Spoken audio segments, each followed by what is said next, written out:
RotoGrinders. Welcome to the DFS pregame show here on RotoGrinders. I'm Jordan Cooper, a.k.a. Blender Ed, Blender HD. If you want to follow me there on Twitter. And it's Tuesday. We're getting close to the trade deadline in NBA. Already some action this morning, right? We're going to get some value on the Blazers, value on the Pelicans. If you didn't already see CJ McCollum to the Pelicans, a whole bunch of players, right? It's CJ McCollum, Larry Nance, Tony Snell to the Pelicans. And the Pelicans are getting Josh Hart, Nickeil Alexander-Walker, Thomas Satoransky, and some draft picks. So that there may be some more trades this afternoon through Thursday. So that'll spice up NBA DFS. That's what we'll be going over today, as we normally do in the middle of February, especially since I don't know if we're going to get baseball in April. I really don't know. We'll see. But I see you guys in the YouTube chat. Suki Singh, Daniel Hutchings, Slick, Anthony Stewart. Hit that like button. Hit the thummy thumbs. Give me those thummy thumbs. Hit the subscribe button if you're new here. Hit the notification bell to know when we go live. Assuming projections will start updating throughout the day for all the news that's coming in. We got a 10-game slate today. Okay, so who knows? I mean, it's going to be nuts. I'm assuming if we go to the Pelicans, right? Once we take Josh Hart out, once we take Alexander Walker out, I'm assuming Devontae Graham goes up a little, Ingram goes up a little. I mean, a whole bunch of people go up a little. I guess Jose Alvarado gets more minutes at the guard positions. They'll move some stuff around. And then we got the Blazers. The Blazers, right? So we take out McCollum's 35 minutes. Where do they go? They probably go to what? Dennis Smith, Ben Backlemore, stuff like that. Anthony Simons is already playing 35, but he'll have better usage. So that'll bump him up a bit, right? CJ Ellaby, maybe he gets bumped up a little bit. Okay, so stuff is going on. They'll be updating behind the scenes. Get a RotoGrinders premium, right? Click on that link in the description. Get $10 off your first month. And you get access to Lineup HQ, all the projections, all the content that we have. Ownership will be flipping all over the place, depending on if there's any more trades today. But yesterday was a 5-game slate. And it wasn't one of these slates where it's like, oh, there's like 18 people, value plays and everything like that. And I typically like those types of slates because there's no there's no clear value. There's no if you were to build lineups, like the difference between like the top projected lineup and the 1,000th projected lineup is not a separation of that many points. So I like exploiting ownership a lot more on these types of slates, and I screwed up. I think I played poorly yesterday, and it has nothing to do with Gordon Hayward's injury. I was actually way under the field on Gordon Hayward. It's just that I don't think I was playing contrarian enough, because on these types of slates where you could drop a decent amount of ownership for maybe 2 or 3 projected fantasy points, like I don't mind playing lineups that are like 15 points below optimal in these contests when the differences between a lot of players is a 3-point shot, is like 2 rebounds or something. So I thought I played lineups that were a little too chalky. I mean, not like cash lineups or anything, but once I saw ownership come in, I'm like yeah, I could have dropped 2 or 3 points in projection and dumped a whole lot more ownership than I thought I could. And it's not like it came back to bite me. I mean, my lineups were filled with kind of players that didn't get there, right? I still had some Hayward, but I had a bunch of Kuzma, and then that Washington game, that was a blowout, right? That Miami Washington. So like Gabe Vincent got there in garbage time. I mean, he was only like 2% owned. But like my lineups had a lot of Van Vliet, a lot of Siakam, but they were well owned. Van Vliet was 41% owned. Siakam was 40% owned. I thought Booker would be higher owned than Van Vliet. I played a bunch of Oubre. Like I take a look at the top of the ownership, and it's like, yeah, this is what I had a lot of, right? Burks. I was under on Burks, but still had plenty of them. Klay Thompson, Kelly Oubre, Darius Baisley, some Gary Trent, Kuzma. Like this looked like a lot of my lineups. And on a slate where the difference between players like this and the players underneath them, and you could drop half their ownership. Probably should have done that more so in my lineups. So sometimes I don't play well. I mean, I've been used to pay every slate. There's 2 or 3 guys that project way higher than everyone else, and your ownership sum or product ends up being higher as a result because there's such high probability plays that you're at least mixing them in to your lineups. So I think I was still in that type of mode that I didn't adjust for ownership like low enough. Would I have gotten to Mitch Robinson? Probably not. I mean, that's it.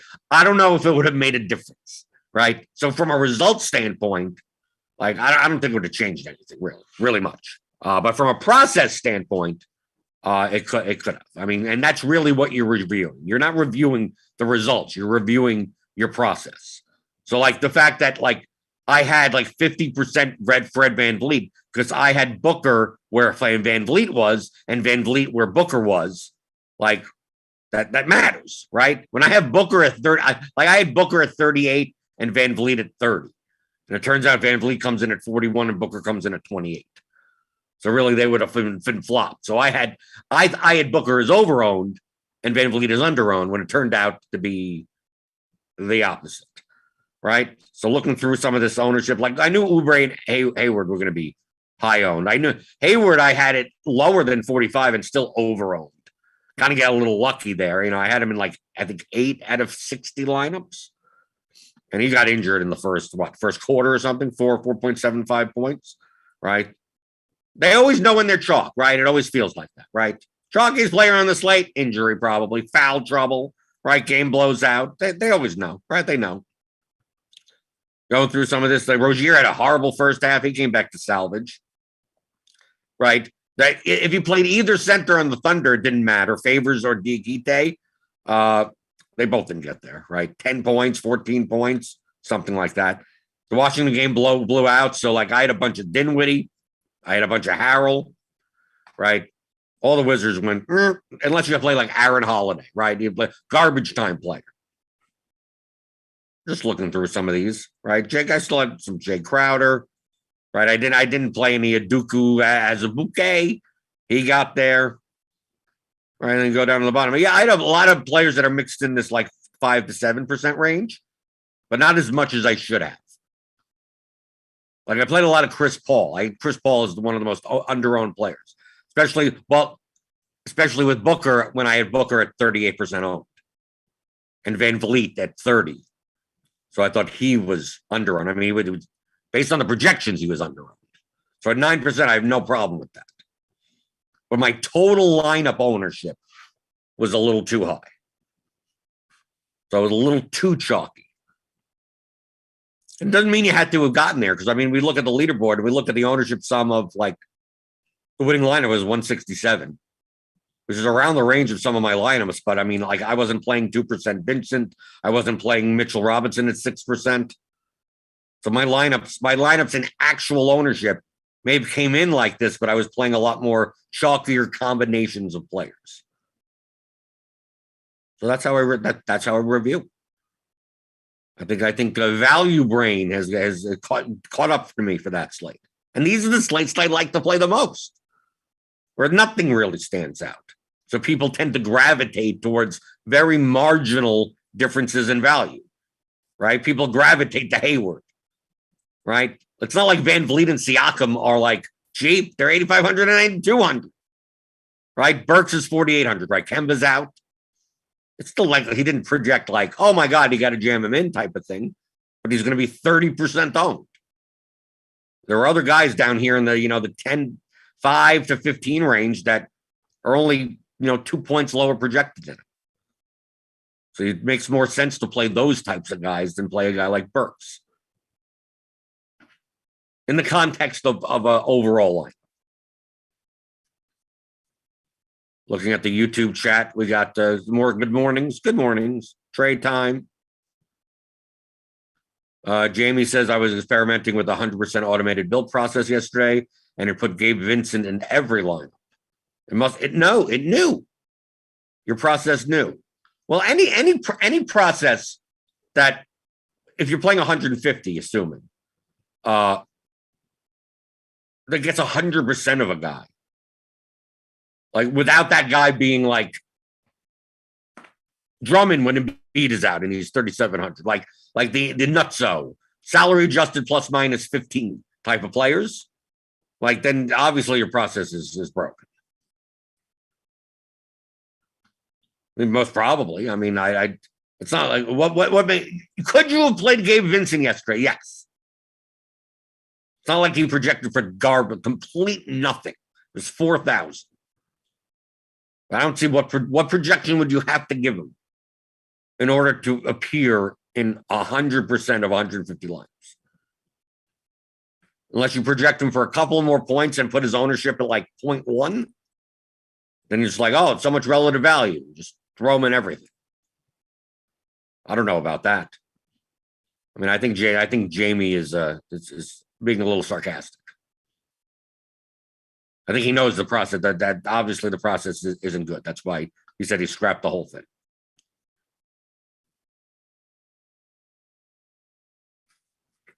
Dave Spag, is it true that experienced players can get into FanDuel tournaments as low as $5? Yeah, $5 is the limit. Anything below $5, depending on the size of the prize pool, experienced players can't play. Well, the key word is depending on the size of the prize pool. Experienced players could, the restricted players could probably play like what, the $4.44 one? It's a 20K to first. It's a big prize pool. Very similar to DraftKings. Like, I could still play the $4.20 max because the prize pool is $100,000, whatever. If the prize pool is under 25,000, then I can't get it. It's like the mini maxes, the $1 and one. I can't play those. I can't play anything $3 or under regardless. That's why they make the 20 max $4. Right? So it's right on that line. But no, if you're playing the $1 contest on FanDuel, like, no. Restricted players can't play the what is a restricted player, though? Like, I could play those contests only because over my 6.5 years of playing, I've played 98% of my volume on DraftKings. So to FanDuel, I've not made hundreds of thousands of dollars on FanDuel. So I'm not considered a restricted player there. On DraftKings, I am. So it depends on what you mean by experienced players. You may see names that you may recognize from DraftKings. And you go, oh, they're still allowed to play the $1 contest. Like, yeah, well, maybe they made most of their money on DraftKings and not on FanDuel. Best thing to do for FanDuel is ask them. I play primarily on DraftKings, so I know their policies. I know them very well. FanDuel, not so much. FanDuel, I go and I play the $1 and $2 contests because I'm able to still play them. Eventually, they're going to cut me off from those. I don't know when. I don't know what the requirements are to cut me off from those, but I'm going to take advantage of it when I do play on FanDuel. And that's what you should be doing. Play against the weakest fields you can. People want to play the large field, main large field, 100K to first, whatever. It's like, no. Play the lowest stakes contest you can. And you can play the mini maxes, play the and ones, the $1 contests. If you're playing cash games, play nothing over $5, especially if you're playing $100 in volume. It's like there's no reason to play contests where the high volume professional level players, long-term professional level players are playing. Doesn't mean there aren't good players in the low stakes. There are plenty of good players in the low stakes. If you don't want to play against, Papa Gates and Osimo and Brick 75 and, anyone at the top of the Giant Squid, Petty Theft, at the top of the leaderboard, remember, they're putting in 150 lineups. So, that's 150 lineups, not 150 good plus EV lineups that are not in those contests. Play the weakest fields possible. If you can't beat those, you're not going to beat the better ones. No, it's always that's what. But it's like moving up to respect your raises type of thing in poker. I'm gonna play smaller field, single entry, higher stakes, right? It's like, no, if you can't beat the weakest players, then how do you expect to beat the strongest players? Do we even have that? Hopefully we'll be getting, we have the N1 in here. Okay. We do have the N1 in here. We'll be adding more contests in the drop down now that we've moved over to the contest dashboard powered by Fantasy Labs. They'll have more options over time. I mean, I'm not part of this, so it's like they tell me upgrades are coming. That's all they tell me. But if we take a look here, look at the N1, for instance. See, we went to the N1. Look at the difference in ownership.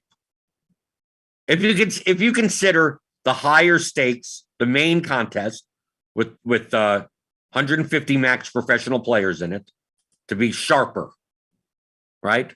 Hayward 45, Van Vliet 41, Siakam 40, Burks 30, Oubre almost 30. And then we go to the N1. Hayward's 41, Van Vliet's 38, Siakam 36. Oubre is actually a little more, right? Burks is 23, right? So 23 on Burks, and he was 30 in the $15. So you could see how the ownership becomes less efficient in the lower stake. People are playing worse lineups on average. It doesn't matter that Hayward didn't do well. We're not worried about results. But based on projection, Hayward was a little bit more owned in the higher stakes, larger field contest and the lower stakes, large field contest. It's similar type of entries, right? Actually, the N1 is probably harder to win. 47,000 entries. The fadeaway is 31,000 entries. But there are a lot crappier lineups in the N1. So your ROI in the $1.20 max should be higher if you're playing well, should be higher than the $15 fadeaway on average. The expected value of your lineup should be going up. The difference, the delta between the expected value of your lineups versus the field average should be higher. They're still hard to win. Yes, they're still large field GPPs. But if you can't beat the $1 N1, then you're not going to beat the $15 fadeaway. People go, I want to play the $1.20 max. The first place is $2,500. Right? It's very flat. That's good for you. Gain experience. Build your bankroll. Do you have to 20? You don't even have to 20 max it if you don't want to. But still, this is such a good contest to experiment. For $20, you get 20 entries. And play good lineups. Don't play scared. It's a flat enough payout structure, especially at the top. That you have a good top 1% rate, and you should be profitable. And you take that profit and you build your bankroll over time. And then instead of playing 20 entries in the $1 contest, now you're playing 20 entries in the $4 contest, the 4-point play. Then you do that. Maybe you make a bink in that contest. And that bink is like 10,000 or something, or 7,500 or whatever. Right? And you get up to 10,000. Your bankroll's now 10,000, 15,000, 20,000. And then you play 20 entries into the fadeaway. Don't make, even though you can play 150. No. Just build good lineups. So playing 20 entries, you go from 20 entries in the $1 contest, that's $20. 20 entries in the $4 contest, that's $80 as your bankroll moves up. Then you go over the fadeaway, 20 entries is $300. So if you have like a $20,000 bankroll, 20 entries is 1.5% of that bankroll. Okay, that's definitely, that's conservative. That's reasonable. And then you play that. And maybe in this contest, you grab, in one of these seasons, you grab a third place for 20 grand. And after your losses or whatever, it comes out, you made 8 grand on the season or something. Well, now your bankroll's up to like 28 grand. Then the next season, maybe instead of playing 20 lineups into the fadeaway, you're playing 30 lineups. $450 a slate. And if you're building good lineups, variance goes your way a little bit. Instead of, instead of a 4th place finish, you get a 1st place finish, and that's $100,000. And next thing you know, now you have $130,000 bankroll. Right? And then now you can play 80 lineups into the fadeaway. Right? Now you're playing $1,200 a slate. And on you go. And that's a progression. But I think one of the main reasons that people don't do that is impatience. Not understanding how long this game is. And how much variance there is in the short term. It's like, oh, well, I'm not. I played an entire season and didn't get 1st place in the GPP. Well, boo, boo. I mean, yeah, that's what's not normal about that. You could have easily played the whole season and gotten 3 1st place finishes, depending on the bounce of a couple of balls. The key is to survive long enough to survive long enough and play well enough to get lineups into the position of potentially winning a lot of money. That's why looking at that top 1% rate, top 0.5% rate, top 0.1% rate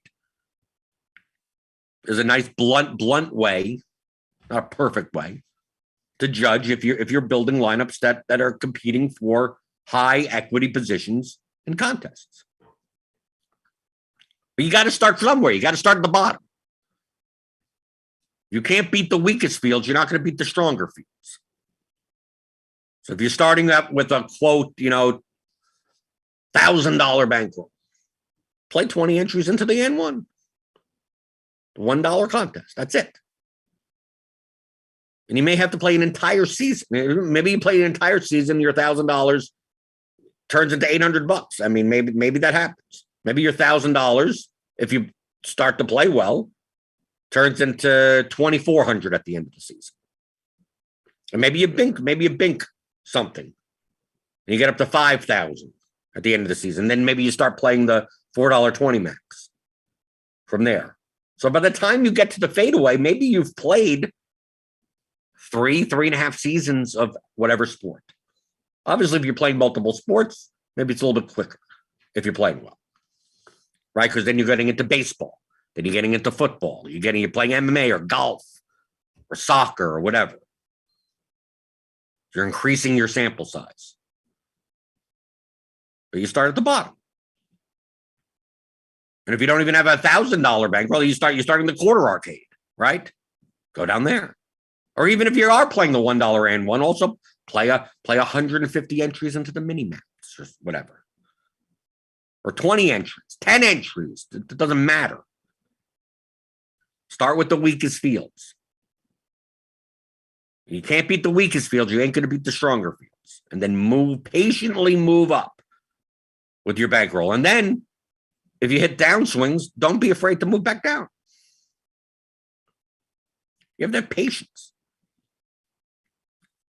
What I always say to a lot of people, like, when I talk to them, especially in the Zoom chats we have in the Blenders Game Theory channel, as part of our premium Discord, right? I do group coaching calls, private coaching calls, essentially, in a group setting on Zoom.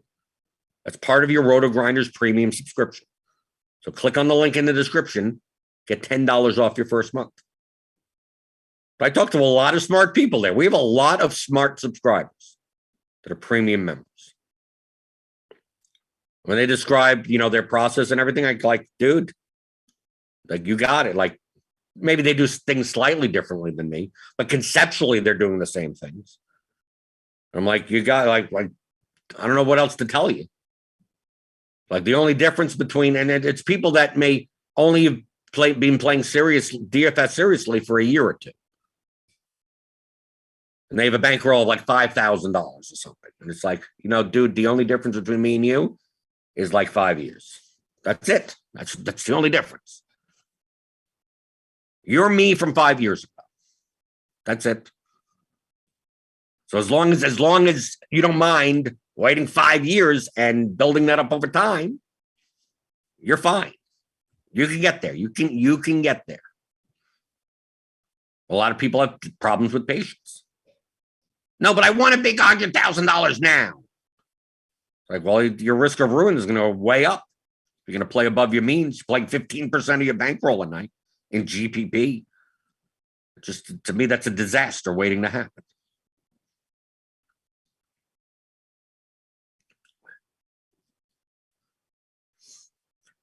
Dave Spag says, I usually go through each team and eliminate players who score less than 15 to 18 points. Is that bad? Not necessarily. A lot of times you don't even get players like that when you build lineups anyway. If there are players that you just do not want to play for whatever reason and they project not good and you want to X them out, then X them out. That's fine.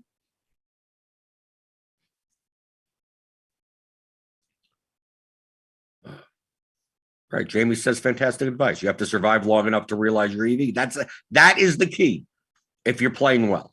It's not that difficult to play well. It really isn't. As long as you understand like the fundamental concepts of the game that you're playing, that we're playing DFS-wise, is to build lineups that have a higher probability of high equity spots than the field. That's it. Plus EV, positive expected value lineups. From there, it's just a matter of surviving long enough to realize it. Right? Like having a 500-sided die. Right? You have a 1,000-sided die. It's a 1,000-sided die. And I'm going to pay you 5,000 to 1 to guess the right number. That's plus EV to the extreme. 5,000 to 1. That means, for every 1,000, on average, every 1,000 rolls, you bet $1. 999 times you lose the $1, and one time you win 5,000. You should only be winning 1,000, but now I'm going to give you 5,000 to 1. Well, you're going to lose. You're going to lose like 90. You're going to lose 99.9% of the time. But when you win 5 times as much as you should. So as long as you could survive for the times that you win, you're gonna make money for the rest of your life. If you're able to do that every day, every hour, make those types of bets. But let's say it's a 1,000-sided die, just like the example is. It's $1 to place the wager, and I'm paying you 5,000 to 1 when you guess correctly. Right, 432 is it? And it rolls 910, and you lose $1. If you had a bankroll of $10, right, of only $10, so you can only make 10 bets, the likelihood of you going broke is very, very high. Even though it's plus EV, right? You only have 10 bets worth of stuff. Hopefully you realize it in 10 bets. Very unlikely that you do. If you have a bankroll of $500, your risk of ruin is still pretty high. You may not get there. $1 a bet, $1 a bet, $1 a bet. If you have a bankroll of $10,000, most likely you're not going to go broke. Over the course of 10,000 bets, yeah, there is a period in the span of infinity that you lose 10,000 times in a row. You're expected to lose like 999 times in a row, possibly, on average. But you could go like 1,700 bets without winning, 2,400 bets without winning. That would be probably within one standard deviation. But if the risk versus bankroll percentage, which is essentially what the Kelly Criterion is, Doesn't matter how plus EV the bet is. If you can't realize it, what does it matter? So your goal is to survive long enough to realize your EV. Why do you think contest selection and bankroll management, if you're already playing well, is like probably more important than anything else. So when people say they're paying 10, 15% of their bankroll in GPP, I think that's nuts. You're playing with fire. So so when people say, having a large bankroll is an advantage. No, it's not an advantage. It's a byproduct of one, playing well, and two, having the cushion to be able to realize your EV. So when I say that I play less than 1% of my bankroll on a lot of slates, that's the reason. I know how hard it is to realize your EV. That you can play well and lose 99%, 92% of the time. And I'm conservative like that when it comes to the bankroll management. Some people are much more risky. Their risk of ruin goes way up. It's not, the risk of ruin isn't 100%, and you better hope that you could survive. And what happens a lot of times is that the people that we see are the survivors of that. Okay, that's survivorship bias. So you may take a look at some of the top, RotoGrinders ranked players that play 150 max. They're playing 4 different sites. They're playing all whatever like that. And they're playing 5-10% of their bankroll or something like that. And you're like, oh, well, there's these like 40, 50 players that, they seem to have no problem playing whatever percent. And they look at me and I'm the nit. 1% of your bankroll, what are you, a nit? But those 40 that you see that are still around that in 2022 that are playing like that, and they're playing well. It says nothing. They're the best DFS players in the world. The best DFS players in the world still have to survive long enough to realize their EV. So there's 40 of them or whatever number now. You're only seeing the 40 that survived. How about the 200 others that didn't make it? How about the 500 others that didn't make it? There are probably people that are the greatest DFS players ever that right now would be ranked top 10 in the RotoGrinders that went broke in 2017. That played well above their means, played 20%, 10 to 20% of their bankroll. And they're playing high plus EV lineups. They binked maybe 1 or 2 times. They have a 200,000, 300,000 bankroll, and now they're playing 30,000, 40,000, 50,000 a slate. And they go on a downswing, variance, and they don't drop down. They go, well, I'm just going to try to double down to make that back. And then the next thing you know, they're broke. Yet if they played 3 to 5% of their bankroll rather than 15+% of their bankroll, they'd probably be here in 2022, with a $5 to $8 million bankroll or whatever. But they didn't. They upped their risk way too much and they went broke and then decided to do something else and not DFS. What we're seeing right now are the survivors of some of that.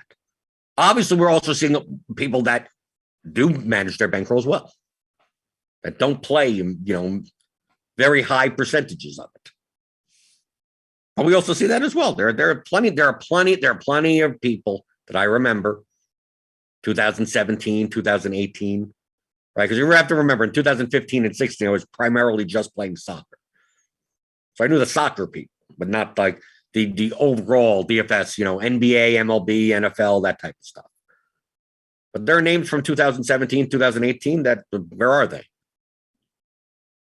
They seem to be winning 2017, 2018, and then you don't, it's 2020, and like, whatever happened to that person? What happened to that username? And you go to like the RotoGrinders rankings, you take a look and they haven't played in 3 years. It's like, what happened to them? It's like, oh, when was their last big win? X date, and then it's like all their entries for 6 months and then nothing. So yeah, because they were probably playing above their heads. They were probably very good players. They were probably better players than me. But they said, "Oh, I'm going to take the $700,000 that I won this season, and now I'm playing, Thunderdomes and 20K head-to-heads and playing high stakes everything and 115 on all the sites, and they go through a downswing, and the downswing eats up 80% of their bankroll."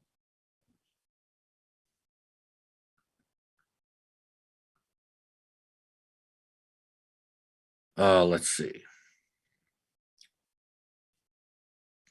See, Daniel Hutchins is even doing the math in the chat. Odds of losing 1,000 times in a row on a 1,000-sided die are about 37%. 2,000 in a row is 13.5%, and 4,000 in a row is 1.8% of the time. People are doing the math.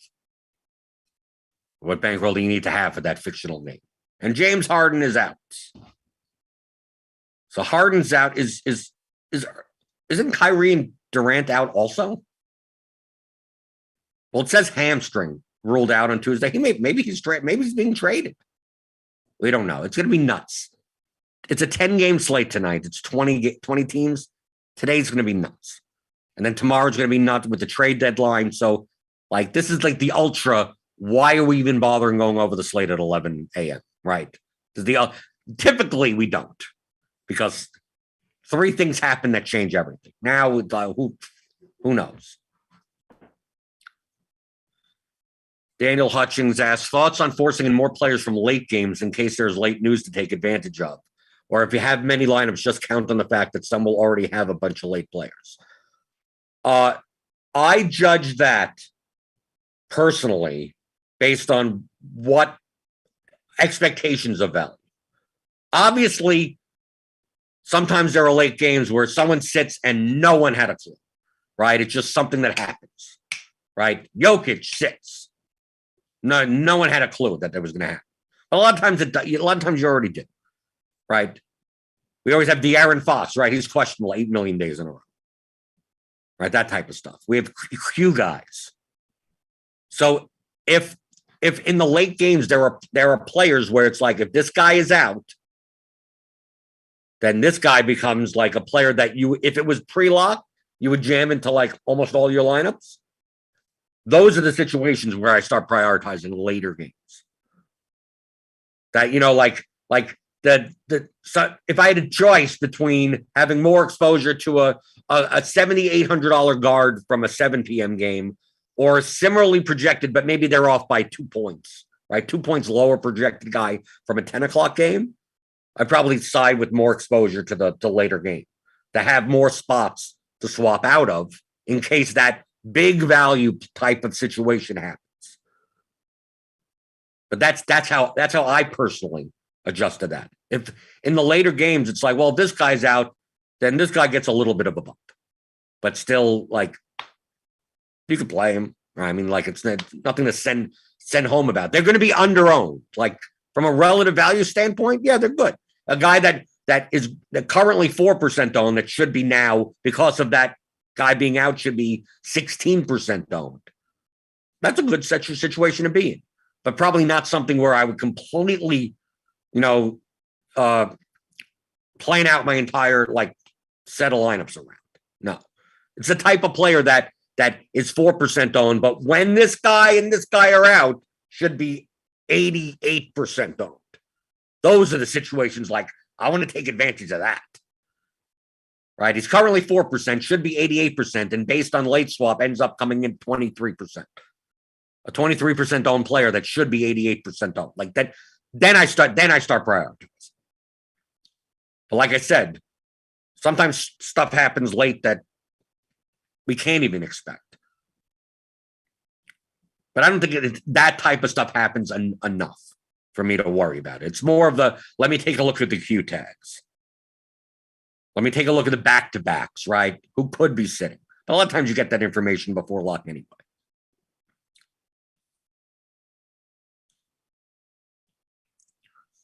Kickstart says bankroll management has to be what I adjust to do better this year. I won 10K twice last year, but still blew through it trying to chase the 100K. Playing a lot of satellites a year to get the $15. Yep. right? You go, oh, I won 10K. That means I could step up and I could play $1,000 a slate. Have patience. Patience. What's so hard about having patience? $10,000 is not that much money, right? And the more and more you build up your bankroll, the harder and harder it is to replenish that through another means. So the more and more you make, the bigger your bankroll gets, the more conservative you should really be. People do the opposite. I do conservative. I go, oh, I have a 200,000, 300,000 bankroll. But what happens if I lost 80% of it? How do I replenish that? I don't have any other. I don't have some fancy job or anything. I'm not going to, a fancy car to sell or something. I don't got any of that, right? So I want to protect it. Not by like, oh, now I'm going to play the mini max. Like, no, you're just not playing 10% of your bankroll. $30,000 a slate. Like I'm not going to take on that much risk. Diego's asking if I'm playing the 3-game EPL slate today. Probably not.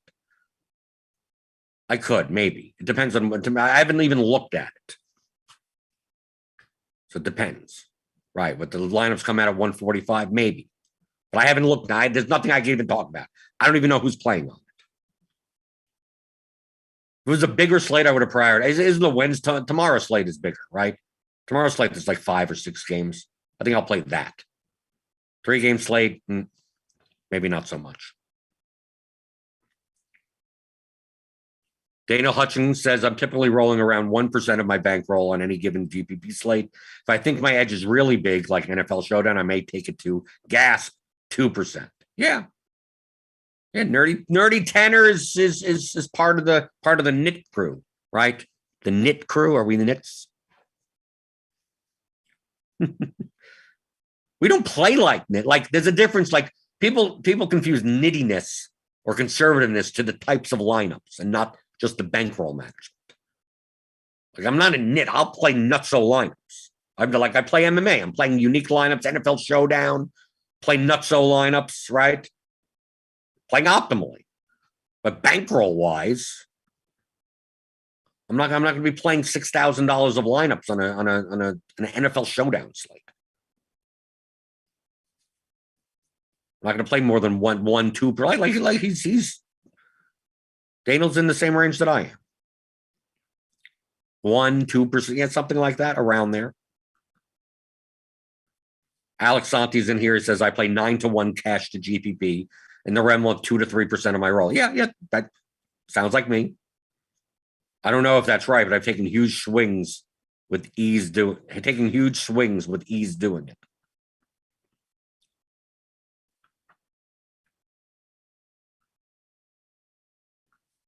Dana Hudgens says the same paradox in investing. The people most able to take risk, rich people, are the ones who least need to. That's correct. I think it's fine in DFS if you have a small replenishable bankroll. See, this is where the vice versa advice comes in. Because I get people emailing me or DMing me or whatever, saying that they have a $500 bankroll and they're trying to play like the 80-20 old school, 80% cash, 20% GPP, no more than 5% of your bankroll type of thing. And I tell them, don't even bother. Play risky. Because it's like $500 isn't a bankroll. It's like what do you do for a living? If you lost this $500 this week, would you put another $500 in? Their answer is almost always yes. So I said, so you have a $1,000 bankroll. So you don't have a $500 bankroll. So when you have low amounts of money where you can replay that this is at the hobby level, I think you can take more risk.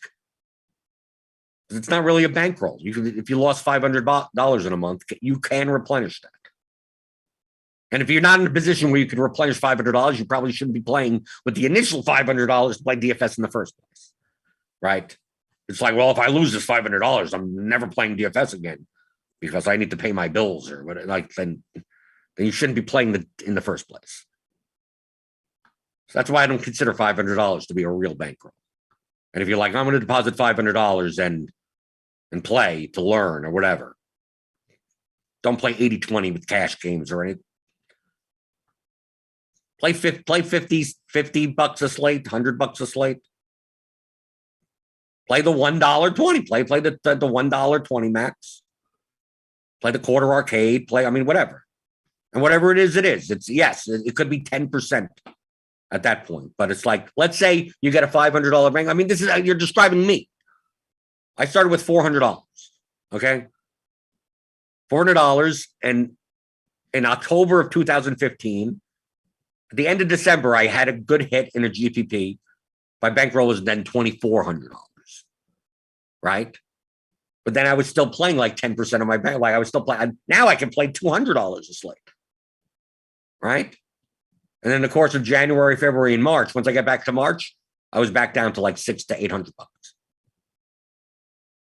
right? Instead of just playing, a smaller portion.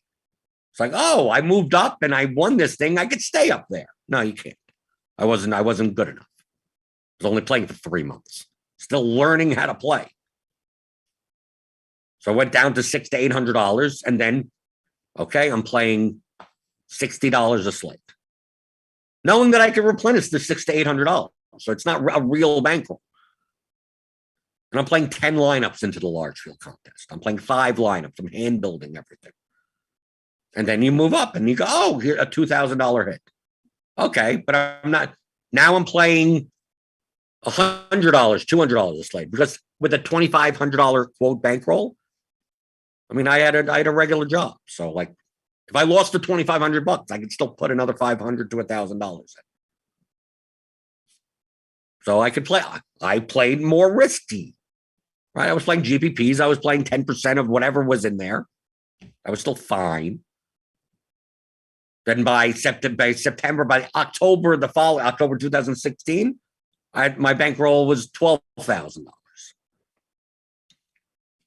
Okay, that's good. And then you move up, and then 6 months from there, my bankroll's $35,000. Now at that point, it's like, well, what if I lost $35,000? Well, I'm not going to be able to replenish all $35,000 if I just lost that all today, right? So at that point, now I'm lowering my percentage of how much I play, because I'm trying to protect my investment a little bit more. Then once you get past there, a year later, now my bankroll is $150,000. You're playing even less of your percentage of your bankroll. Raw money wise, still a good amount of raw money. 1% of $150,000 is still $1,500. You're still playing decent enough volume.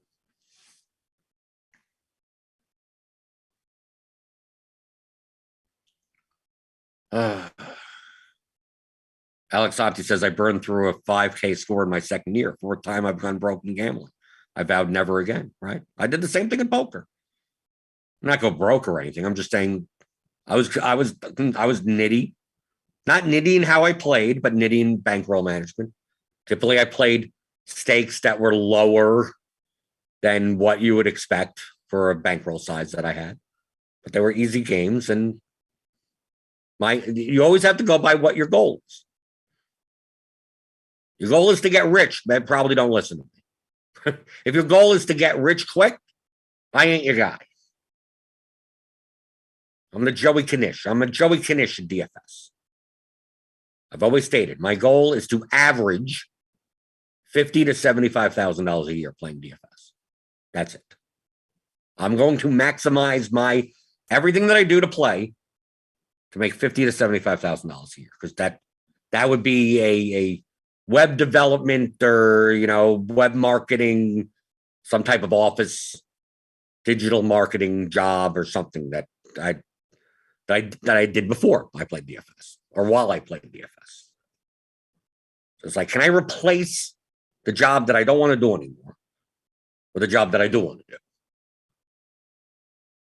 I don't need to make more. I just need to make the same. And that's what I've done. So I'm looking to protect that. Can I make $50,000 to $75,000 on average per year? I don't mind making $150,000 one year and the next year making zero. Still averages out to the same, because I'm not, I made an extra $75,000. I'm going to go out and buy a fucking fancy car or some shit. I don't do that. I'm saving the money anyway. So you have to define what your goals are. Some people's goals are, I want to make millions of dollars. Okay, then you're going to have to weigh up your risk.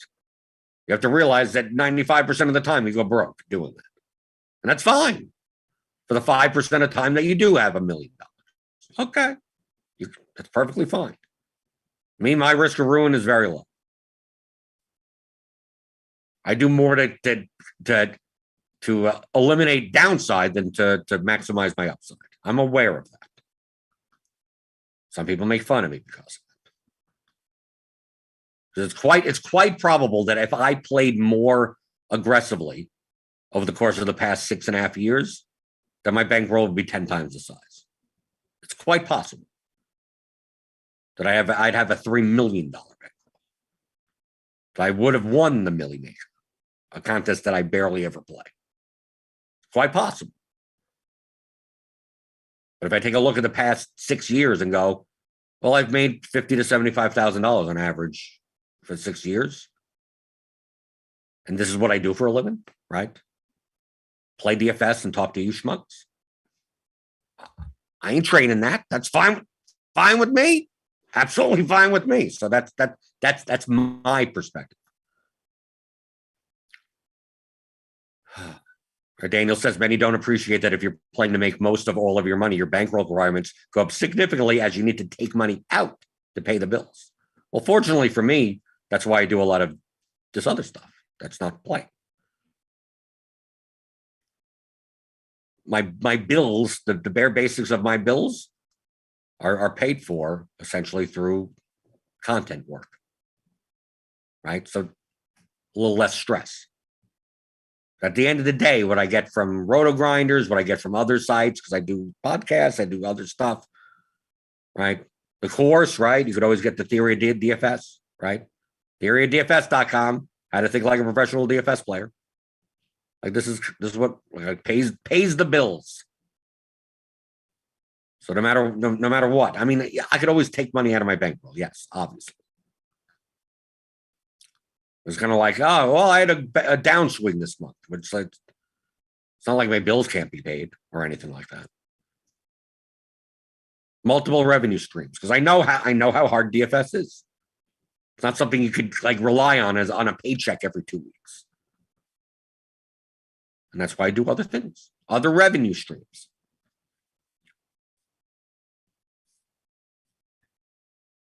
Okay, so we talked about some stuff. We got some trade rumors coming on, right? You have to pay attention. Pay attention this afternoon. We're going to have, value could open up everywhere as teams trade away players, and then teams are going to be running 7-8 man rotations, and people are going to be out. You never know what's going to happen, but you could keep apprised on that by tuning into Grinders Live later today, 5:00 Eastern for Grinders Live. 6:20 p.m. is crunch time for premium members. If you want to talk more about any of these types of subjects, you could always join the RotoGrinders premium Discord, Blender's Game Theory channel. Our next Zoom coaching call is on the 18th, like in the middle of All-Star break. We can do 2 of them. So join me there, and we'll go over this, what could end up being a nutso 10-game slate tonight on tomorrow's show, as I answer your strategy questions, as always, on the DFS pregame show on RotoGrinders.com.